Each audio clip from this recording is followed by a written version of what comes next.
Gusto mo ba ng aalagang hayop na cute pero hindi masyadong malaki?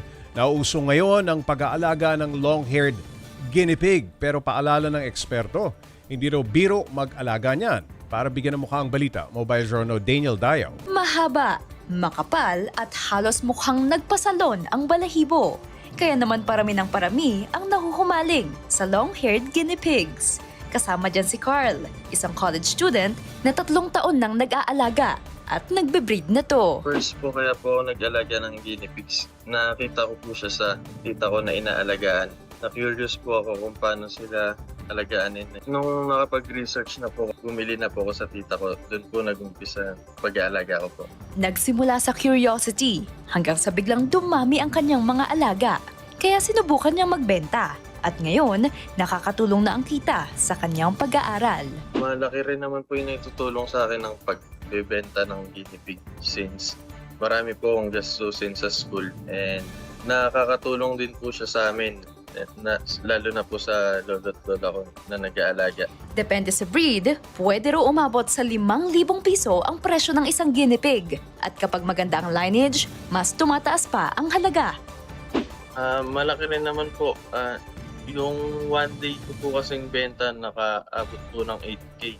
Yung estimated kita ko po per buwan 10 pataas. Depende po sa mga produce ko po na mga guinea pig na pups po. At kahit maliit, ayon sa ibang may-ari, hindi raw puro cute moments. Kailangan committed ka. I do regular grooming. So, at least twice a month, I make sure na napapaliguan ko sila. Kasi since long hair, yung mga duming kumakapit kasi sa hair nila. Tapos minsan nagdidikit-dikit yung hair nila, balahibo nila, nagkakaroon ng matting. So, as much as possible, I do regular grooming. Kasi nakakagawa ng sarili nilang vitamins eh. Kaya we always need to provide vitamin C supplements to them. Trabaho po talaga mag-own ng guinea pigs. Mahaba po kasing commitment ang pag-own ng guinea pigs. Especially yung lifespan po nila is umaabot talaga ng 8 to 10 years. Payo naman ng eksperto, hindi daw dapat mag-alaga dahil lang sa itsura. Kailangan pa rin ng research at paghahanda. But yeah, a lot of people would give guinea pigs as gifts for kids kasi beginner daw, but they're not. They could have the tendency to bite. Should start pa din from researching and if it's really that's what you really want. So you could take care of them better and ma-enjoy mo din, no? At si Carl, may paalala rin sa iba pang gagayahin ang kanyang ginagawa. Sa mga mag-aalaga pa lang po, huwag niyo po munang isipin yung ROI. I-enjoy lang po yung hobby and mag-breed po ng tama. Mukhang cute at madaling alagaan. Pero hindi lang pala oras at pera ang kailangan. Dapat responsible pet owner ka rin. Mga kapatid, Mobile Journal, Daniel Dayaw po hatid ang mukha ng balita. Pag-usapan pa natin ang pag-aalaga ng guinea pig kasama si Mobile Journal Daniel Dayaw.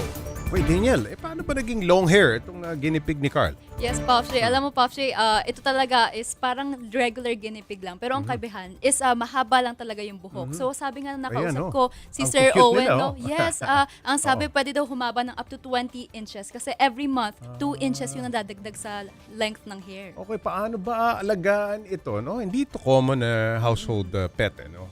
Yes, Gaano Popsy. kadalas sa pakainin at gaano kasensitibo ba? Alam mo, Popshay, ito kasi yung regular guinea pigs or long-haired guinea pigs, pwede siyang pakainin almost every day ng hay or yung grass. So, unlimited daw yon. Pero when it comes to feeding damo lang? Yes. Oh. Pero when it comes to feeding them pellets, at least 2 days or 2 times a day. Ayun, babala ng vet na nakausap mo, nangangagat pala itong mga cute na mga damuho na ito. Okay, nakagat na ba itong si Carl?